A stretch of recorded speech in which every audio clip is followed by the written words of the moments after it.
Hello students, welcome to your English class. Students, आज हम आपकी बिहाइव बुक की पोएम नंबर 5 डिस्कस करेंगे। इस पोएम का टाइटल है a legend of the Northland. बच्चों, यहाँ पर जो है एक ही जगह द जो है वो मिसप्रिंट हो गया है। सो हमारी पोएम का टाइटल है a legend of the Northland. बच्चों, this poem is a ballad. आपको जो है ये पोएम जो है वो काफ़ी जो है लेंदी दिखाई देगी, बट ये बेसिकली एक स्टोरी है। जब आप इसको रीड करोगे तो आपको लगेगा कि इसके वर्ड्स जो है वो कितने इजी टू अंडरस्टैंड है। It is very simple. और बच्चों, मैंने आपको बताया कि ये जो पोएम है ये क्या है, ये एक बैलेड है। बैलेड क्या होता है बच्चों? Ballad is a song narrating a story in short stanzas. Ballad एक गीत की तरह से होता है, गाने की तरह से होता है, जिसमें कि एक कहानी बताई जाती है छोटे छोटे स्टैंजाज में। बैलेड जो होते हैं वो आपके फोक कल्चर का एक पार्ट होते हैं, या फिर जो आपका पॉपुलर कल्चर होता है उसका एक हिस्सा होते हैं, और इन्हें ओरली जो है एक जनरेशन से दूसरी जनरेशन तक जो है पास ऑन किया जाता है। और आपकी ये पोएम भी एक बैलेड फॉर्म में ही है। बच्चों, in the beginning of the poem, poet has told us about Northland. Poem की स्टार्टिंग में पोएट जो है वो हमें नॉर्थलैंड के बारे में बताते हैं। अब ये नॉर्थलैंड कहाँ है? ये नॉर्थलैंड जो है ये नॉर्थ पोल के पास है। Then one story is described about Saint Peter and a women. और एक कहानी जो है सेंट पीटर और एक औरत के बारे में। Here the poet has told कि कैसे एक वुमेन की ग्रीड की वजह से वो एक बर्ड में कन्वर्ट हो गई है। We will learn something good from this poem. चलिए let's start the poem students. Away away in the Northland where the hours of the day are few and the nights are so long in winter that they cannot sleep them through. Poet is saying बहुत दूर Northland में जहाँ day का duration कम होता है and सर्दियों की रातें बहुत लंबी होती हैं। ये बात आपको भी नोन है बच्चों। पोएट कहते हैं कि विंटर की रातें इतनी लंबी होती हैं कि वो पूरी रात जो है, मतलब जितना भी टाइम अंधेरा होता है उस पूरे टाइम सो नहीं सकते हैं। वो जब भी उठते हैं रात का ही समय हो रहा होता है, मतलब अंधेरा ही हो रहा होता है। बच्चों, आप जानते हैं ना कि विंटर्स में दिन जो है वो जल्दी छिप जाता है। 5 साढ़े 5 बजे तक जो है सर्दियों में दिन छुप जाता है। और अगले दिन भी जो सूर्य उदय होता है, जो अगले दिन का जो सवेरा निकलता है, सूरज निकलता है, वो भी लेट मॉर्निंग में निकलता है। जैसे गर्मियों में तो सूरज जो है वो सवेरे सवेरे निकल जाएगा, 5 बजे से पहले भी निकल जाता है, 5 बजे के आसपास निकल जाता है। लेकिन सर्दियों में क्या है, 6 बजे 6:30 बजे ऐसे जो है दिन निकलता है, आपका सूर्योदय होता है। जैसे जैसे ठंड बढ़ती है सूर्योदय का टाइम भी बदलता चला जाता है, लेट होता चला जाता है in comparison to summers where the hours of the day are few.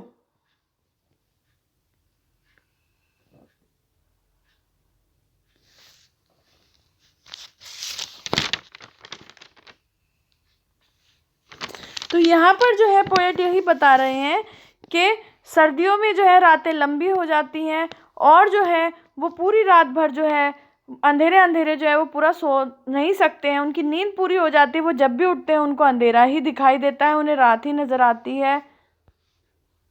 Where they harness the swift reindeer to the sledges when it snows, and the children look like bears cubs it in their funny furry clothes. बच्चों, यहाँ harness का means जो है वो है to tie. Usually जो होता है हॉर्सेस को हम बांध देते हैं ताकि हम उसको राइड कर सके। सो यहाँ पे reindeer it is also a kind of animal which runs very fast. उसको बांध देते हैं। आपने क्रिसमस टाइम पे जो है सेंटा क्लॉज जो है उनकी पिक्चर्स देखी होंगी या उनकी मूवी देखी होगी, उसमें आपने देखा होगा कि जब वो आते हैं उनका जो व्हीकल होता है ना, it is a sledge, it is a kind of sledge, and आगे उसमें हार्नेसेस लगे होते हैं एंड एनिमल रन करता है तो साथ में वो स्लेज भी चलती है। इसी तरह से यहाँ पे बताया गया है, वो रेंडियर को हार्नेस लगा देते हैं एंड स्लेज जो है वो आगे, ताकि वो जो स्लेज है वो आगे जा सके। And the children look like bears cub in their funny furry clothes. अब पोएट कहते हैं कि वहाँ के बच्चे बियर के कप्स की तरह लग रहे हैं। यहाँ उन बच्चों को जो है नॉर्थ पोल के बच्चों को, नॉर्थलैंड के बच्चों को जो है बियर के कप्स से, बियर के भालू के बच्चों से जो है कंपेयर किया गया है। वो उनकी तरह लग रहे हैं। क्यों? इन their funny furry clothes, because जैसे हम विंटर्स में जो है गर्म कपड़े पहनते हैं, फर वाले क्लोथ्स पहनते हैं, उसी तरह से उन बच्चों ने वहाँ पर, क्योंकि बहुत ठंड है नॉर्थलैंड में, उन्होंने भी फर वाले कपड़े पहने हैं। और जब उन्होंने वो कपड़े पहने हैं तो दे लुक लाइक बियर के बच्चे। They tell them a furious story, I don't believe it is true, and yet you may learn a lesson if I tell the tale to you.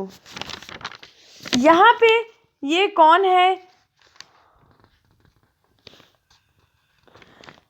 यहाँ पे जो दे वर्ड यूज हुआ है, ये दे कौन है? दे मीन्स है जो यहाँ पर है पेरेंट्स से है या ग्रैंड पेरेंट्स से है। दे वर्ड जो है यहाँ पे पेरेंट्स या ग्रैंड पेरेंट्स को रेफर कर रहा है।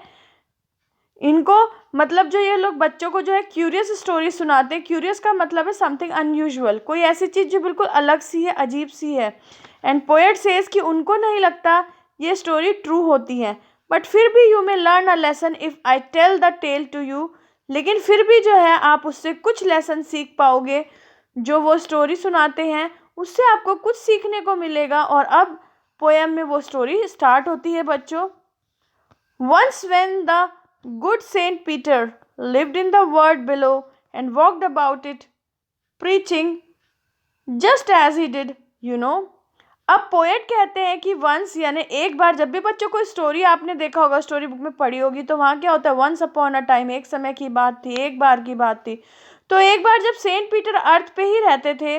अब सेंट पीटर कौन है बच्चों? ये क्राइस्ट, जीसस क्राइस्ट के डिसाइपल थे, जो अर्थ पे गॉड का उपदेश, गॉड की प्रीचिंग्स जो है, उनके जो है मॉरल रिलीजियस एडवाइजेस को देते हुए इधर उधर रोम करते थे, एक जगह से दूसरी जगह जाते थे। भगवान जी के जो है, जीसस क्राइस्ट के जो है मॉरल जो रिलीजियस एडवाइजेस थे, उनको जो है वो जो है देते हुए घूमते थे अर्थ पर। And this thing you already must know.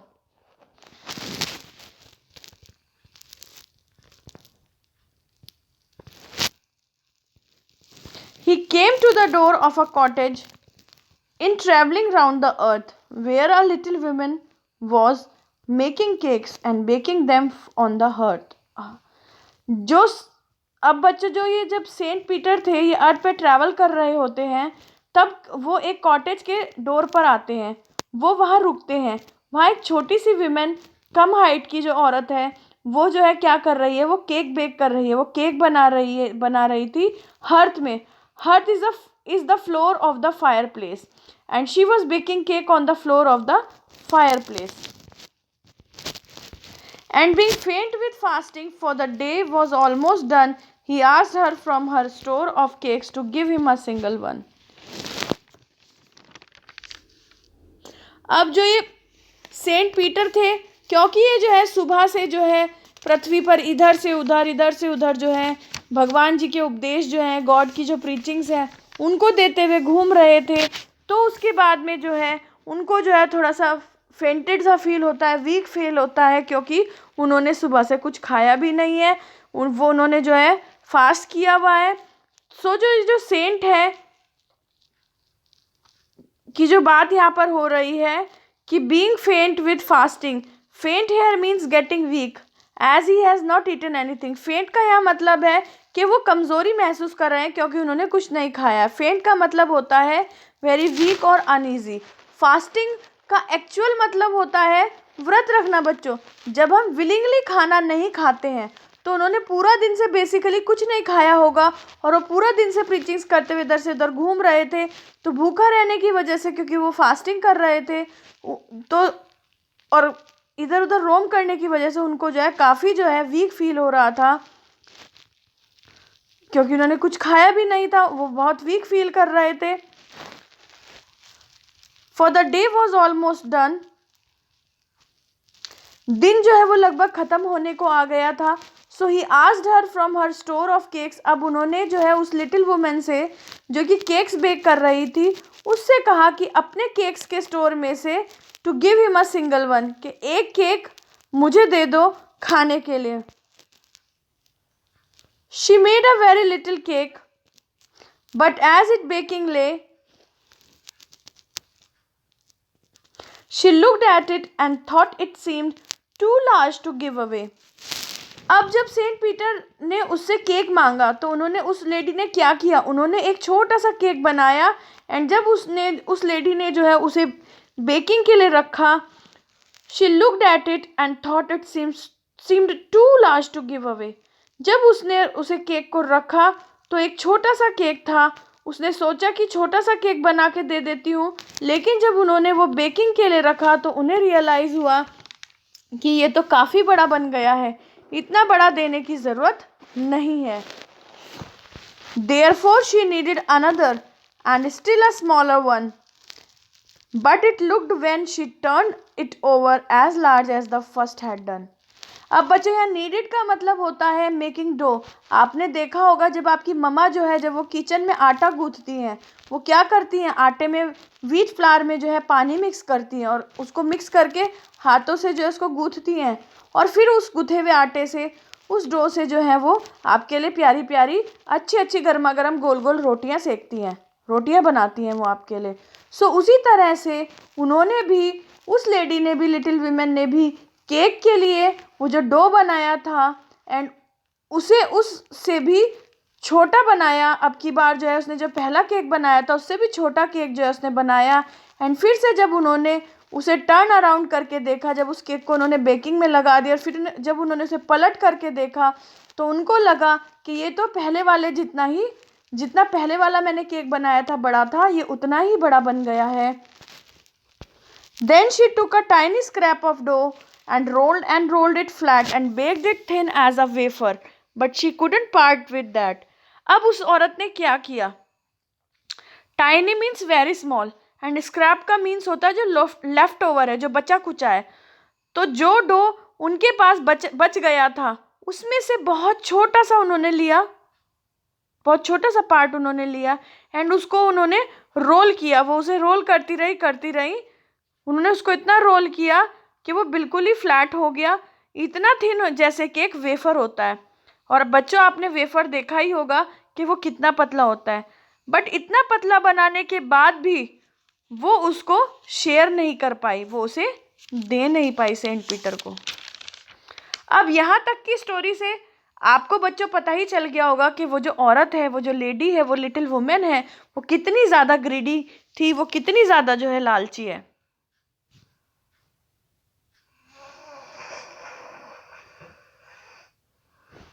For she said, my cakes that seem too small when I eat of them myself are yet too large to give away.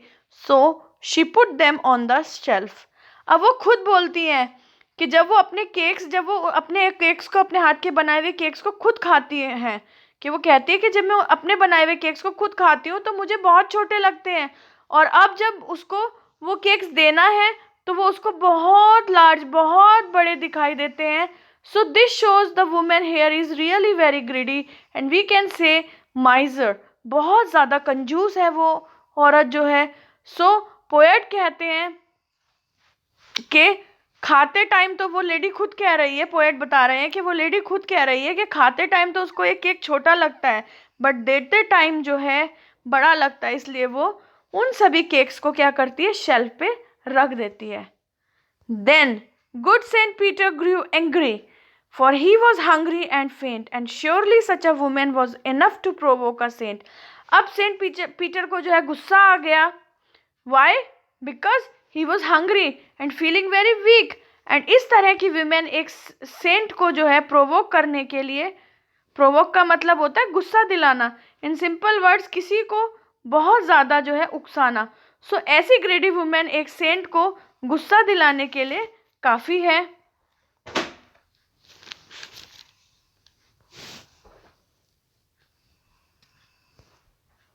And he said, you are too selfish to dwell in a human form, to have both food and shelter and fire to keep you warm.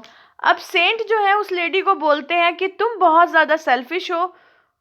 To ड्वेल्व का मतलब है to live, human form में रहने के लिए तुम बहुत ज़्यादा सेल्फिश हो। तुम्हारे पास फूड है, तुम्हारे पास शेल्टर है और फायर भी है, टू कीप यू वार्म। तुम ये सब डिजर्व नहीं करती हो because you are very selfish. Now you shall build as the birds do and shall get your scanty food by boring and boring and boring. All day in the hard dry would. अब Saint Peter जो है उसको कर्ज कर रहे हैं, उसको श्राप दे रहे हैं कि जैसे बर्ड्स छोटी छोटी चीज़ें लाके अपना घर बनाती है, खाने को लाती हैं थोड़ी थोड़ी चीज़ें कलेक्ट करके, इसी तरह से तुम भी रहोगी।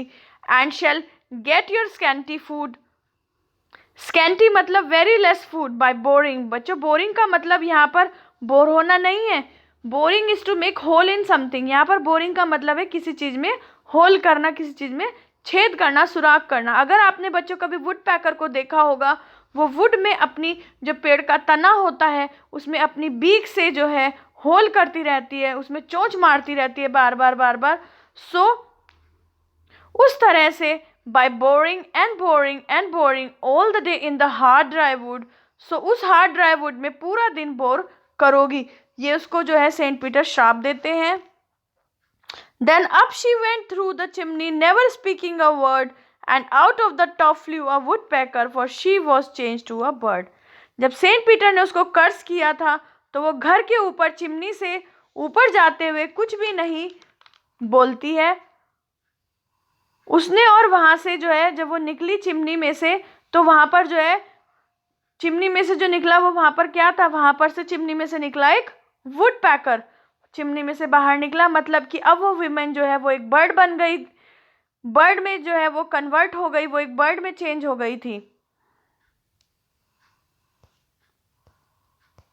She had a scarlet cap on her head and that was left the same, but all the rest of her clothes were burnt black as a coal in the flame.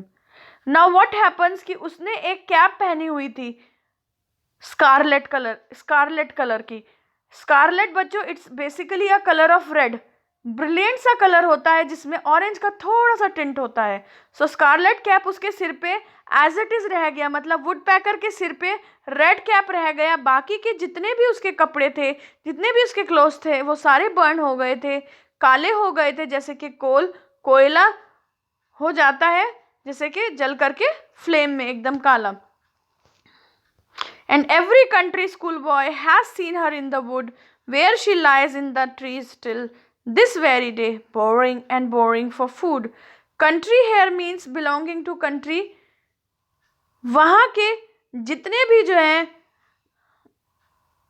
School boys हैं वो कहते हैं कि आज भी woods में यानी कि फॉरेस्ट में, जंगल में वो बर्ड दिखती है। आज तक वो वहाँ पे उन ट्रीज पर रह रही है और बोर कर रही है फॉर फूड, खाने के लिए। किस चीज़ के लिए बोर कर रही है? वो फूड के लिए, खाने के लिए वो वहाँ पर बोर कर रही है। अब बच्चों ये तो आपकी पोएम थी, तो देखिए ये जो स्टोरी थी आपकी इस पोएम के थ्रू यहाँ पर बताया गया कि कैसे एक औरत के लालच ने जो है उसको जो है कर्ज दिलवाया और वो जो है एक बर्ड में, वुडपेकर में कन्वर्ट हो गई। अब बच्चों हम इस पोएम के जो है लिटरेरी डिवाइसेस को डिस्कस करते हैं। सबसे पहले हम एलिट्रेशन की बात करते हैं। मैंने आपको पहले भी बताया है, alliteration is the repetition of consonant sound in 2 और मोर क्लोज वर्ड्स। एलिट्रेशन जो है वो कॉन्सोनेंट साउंड का रिपीटिशन है 2 या 2 से ज़्यादा नज़दीक वाले वर्ड्स में। जैसे कि आप स्टैंजा 1 में देखेंगे, जो आपका स्टैंजा 1 है उसमें यहाँ पर एक लाइन है जिसमें कि आपके सारे वर्ड्स आ रहे हैं द साउंड वाले, दैट, दे, देम, थ्रू। और ये आपकी स्टैंजा 1 की लास्ट लाइन है जहाँ पे टीएच साउंड जो है वो रिपीट हो रही है, थ साउंड जो है वो आपकी रिपीट हो रही है। फिर ऐसे स्टैंजा 2 में है दे, द, ये जो लाइन है आपकी स्टैंजा 2 में, इसमें भी जो है थ साउंड रिपीट हो रही है। देन स्टैंजा 2 में ही है लुक लाइक। स्टैंजा 1 की फर्स्ट लाइन में तो दे और द है, where they harness the swift reindeer, और स्टैंजा 2 की ही थर्ड लाइन में and the children look like bear cubs. Look और लाइक दोनों एल साउंड से हैं, यहाँ पर एल साउंड जो है वो रिपीट हो रही है। देन आपका नेक्स्ट पोएटिक डिवाइस है रेपिटिशन। बच्चों रेपिटिशन इज एनी वर्ड और sentence that is repeated to lay emphasis on it. Repetition क्या है? जब हम किसी शब्द या किसी सेंटेंस को बार बार रिपीट करते हैं उस चीज़ पर एम्फोसाइज करने के लिए। स्टैंजा 1 में आप देखोगे अवे वर्ड जो है वो रिपीट हो रहा है फर्स्ट लाइन में, अवे अवे। फिर स्टैंजा 9 में रोल्ड वर्ड जो है वो रिपीट हो रहा है, rolled and rolled it flat. फिर स्टैंजा 13 और 16 में जो बोरिंग वर्ड है वो रिपीट हो रहा है, बोरिंग एंड बोरिंग, ये वर्ड जो है रिपीट हो रहा है, तो यहाँ पर रेपिटिशन है बच्चों आपकी। स्टैंजा 1 में जो है आपकी जो लाइन 3 एंड 4 है वहाँ पर क्या, and the nights are so long and winter that they can not sleep them through. यहाँ पर जो है बच्चों आपकी क्या है, यहाँ पर आपकी एंजैपमेंट है। यहाँ पर जो आपका थर्ड पोएटिक डिवाइस है वो है एंजैपमेंट। एंजैपमेंट का मतलब होता है बच्चों जब आपकी कोई सेंटेंस जो होता है वो विदाउट एनी पंक्चुएशन मार्क जो है कंटिन्यू होता है 1 और 2 लाइन्स में। आप देख रहे होगे, and the nights are so long and the winter that they can not sleep them through. ये पूरी की पूरी जो 2 लाइन्स है इनमें कोई भी पंक्चुएशन मार्क नहीं है, लास्ट में जाकर के पंक्चुएशन मार्क है। इसी तरीके से स्टैंजा 2 में भी है, where they harness the swift reindeer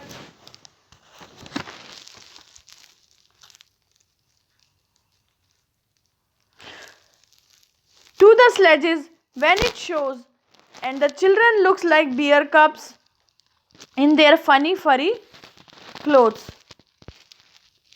तो यहाँ पर भी आप देखोगे आपकी जो है एंजैपमेंट है। स्टैंजा 2 की लाइन 1 और 2 में एंजैपमेंट है, सीधा स्लेजेस के बाद कॉमा आ रहा है, और लाइन 3 और 4 में भी एंजैपमेंट है, लास्ट में ही जा करके आपका एक छोटा सा पंक्चुएशन मार्क आ रहा है इसमें। देन आपका जो बच्चों last but not the least जो पोएटिक डिवाइस है वो सिमिली है। सिमिली होता है बच्चों जब आप किन्हीं जो है 2 चीज़ों में कंपैरिजन करते हैं, और वो कंपैरिजन आपका किन वर्ड्स के थ्रू होता है, एज, लाइक या फिर सो, ये 3 वर्ड्स लगा करके आप कंपैरिजन करते हैं। तो यहाँ पर आपका जो स्टैंजा 2 है उसमें आपकी सिमिली है, the children look like bears cub. यहाँ पर बच्चों को जो है भालू के बच्चों से कंपेयर किया गया, बियर्स के कब से कंपेयर किया गया है, तो यहाँ सिमिली है। फिर स्टैंजा नंबर 9 में baked it thin as a wafer, यहाँ पर केक को जो है वेफर से कंपेयर किया गया है। तो बच्चों ये आपकी पोएम की एक्सप्लेनेशन थी और आपके पोएटिक डिवाइसेस थे। आई होप आपको सब कुछ क्लियर हो गया होगा। Thank you students, have a very good day.